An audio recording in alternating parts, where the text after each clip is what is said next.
बर्फ की मोटी चादर से ढकी हिमालय की ऊंची चोटियां। इन्हीं बर्फीले रास्तों पर शान से चलते दिखाई दिए हिमालय के सबसे रहस्यमय शिकारी स्नो लेपर्ड। सोशल मीडिया पर वायरल हो रही ये दुर्लभ तस्वीरें और वीडियो किसी चमत्कार से कम नहीं है। इस वीडियो में सिर्फ एक नहीं बल्कि स्नो लेपर्ड का पूरा परिवार एक साथ बर्फ पर चलते हुए नजर आता है।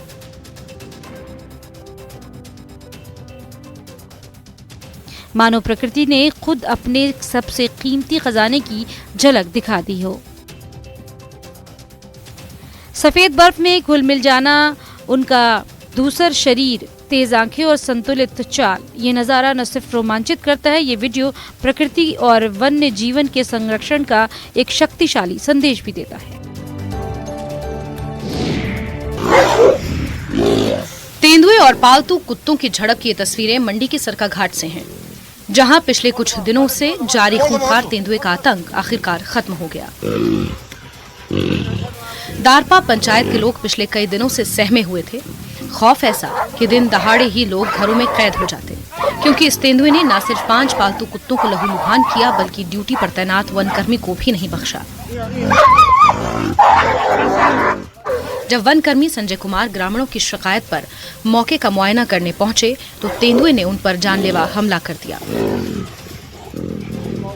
तेंदुए और कुत्तों के बीच हुई खूनी संघर्ष का वीडियो अब सोशल मीडिया पर तेजी से वायरल हो रहा है, जिसके बाद वाइल्ड लाइफ टीम ने मोर्चा संभाला और आखिरकार 2 घंटे की कड़ी मशक्कत के बाद इस तेंदुए को दबोच लिया गया। तेंदुए को इलाज के लिए पालमपुर भेजा गया है।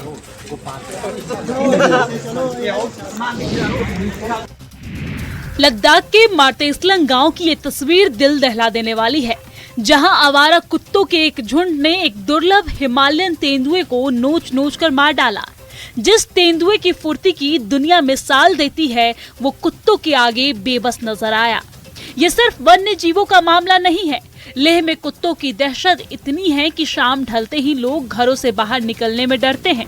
खुद सुप्रीम कोर्ट ने भी इस गंभीर समस्या पर टिप्पणी करते हुए इसे इकोलॉजिकल बैलेंस के लिए खतरा बताया है, जिसे रूफ ऑफ द वर्ल्ड कहा जाता है। कुत्ते झुंड में शिकार करते हैं, जिससे वो बड़े और तेज जानवरों को भी गिरा देते हैं। रूफ ऑफ द वर्ल्ड का ये नाजुक संतुलन अब खतरे में है।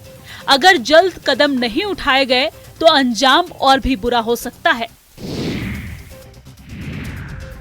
खच्चर की तलाश, 10,000 का इनाम। ये ऐलान एक बेजुबान की तलाश और एक मेहनतकश इंसान की बेबस की है। ये ऐलान बिलासपुर के रहने वाले बुद्धिराम ने की, जो सुंदर नगर में अपनी खच्चरों के जरिए रेत बजरी ढोकर परिवार पालते हैं। 13 जनवरी को वो अपनी 6 खच्चरों को झील किनारे चराने ले गए थे, लेकिन शाम को एक खच्चर गायब मिली। 5 खच्चरें तो मिल गई, लेकिन भूरे रंग की वो एक खच्चर पिछले 20 दिनों से लापता है। 80,000 की ये खच्चर बुद्धिराम के लिए सिर्फ एक जानवर नहीं, बल्कि उनके घर की रोजी रोटी का जरिया थी। थक हार कर बुद्धिराम ने अब ऐलान कर दिया है कि जो भी उनकी खच्चर ढूंढ कर लाएगा, उसे 10,000 रुपए का नगद इनाम दिया जाएगा।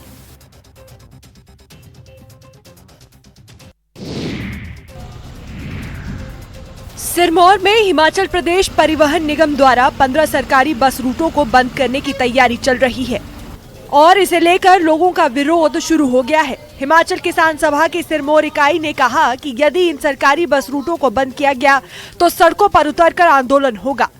जिला अध्यक्ष सतपाल मान ने बताया कि पहले ही कई बस रूट बंद किए जा चुके हैं, जिसके कारण ग्रामीण क्षेत्रों के लोग खासतौर पर प्रभावित हो रहे हैं। पहले ही हिमाचल प्रदेश के सिरमौर के अंदर पिछले समय में 3 बसें बंद कर दी है। अब दोबारा से हिमाचल प्रदेश के सरकार या प्रशासन या सिरमौर का जो एचआरटीसी विभाग है वो 15 रूट को बंद कर रहा है, जिसमें मैक्सिमम हमारे सेंधार क्षेत्र के रूट है। अगर इस बात को सरकार नहीं सुनती है तो निश्चित तौर पर हम लोग आंदोलन भी खड़ा करने के लिए तैयार हैं। सरकारी बस रूट बंद होने से सबसे ज्यादा नुकसान छात्रों और कर्मचारियों को होगा। निजी बसों में महंगा किराया देना पड़ेगा। परिवहन निगम की जिम्मेदारी है कि वे जनता को सस्ती और सुलभ परिवहन सुविधा उपलब्ध कराए, लेकिन सरकार।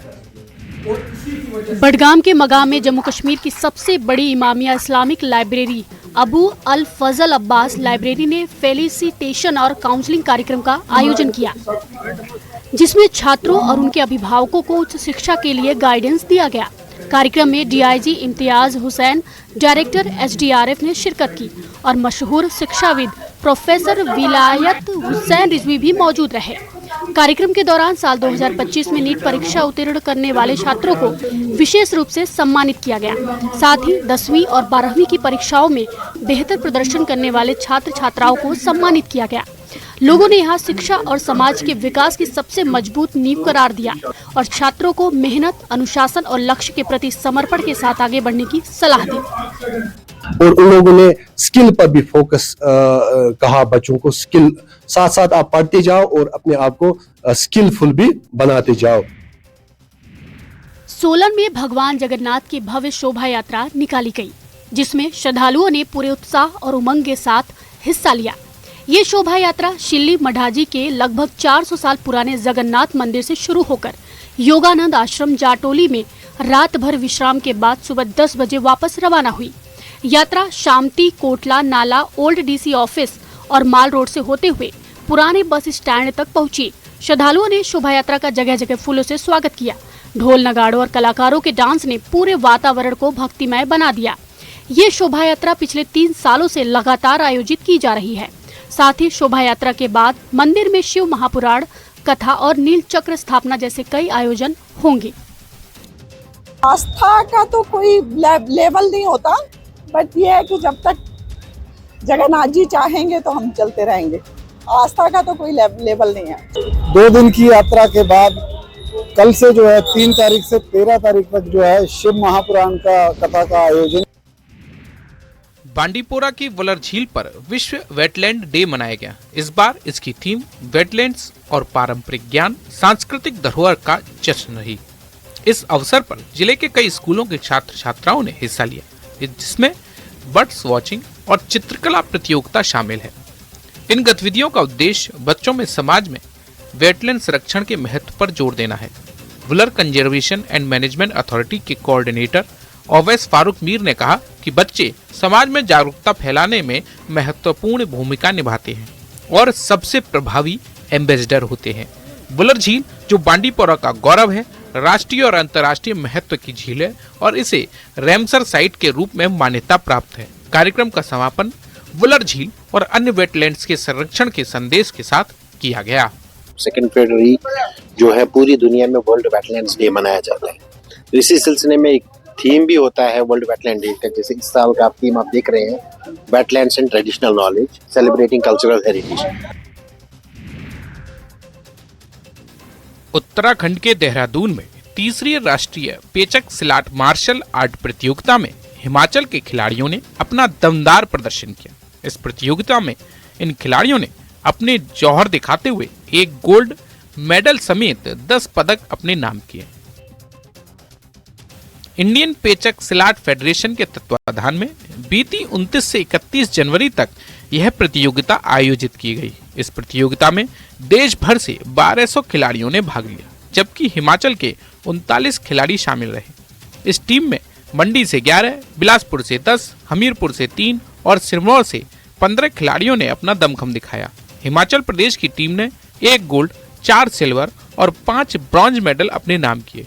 सिरमौर के समरवीर सिंह रोहेला ने जूनियर वर्ग में गोल्ड मेडल जीता। जो है पूरे हिमाचल प्रदेश के 39 प्लेयर पार्टिसिपेंट्स ने जो इसमें पार्टिसिपेट किया और हिमाचल प्रदेश के लिए जो है 10 मेडल जीतकर जो है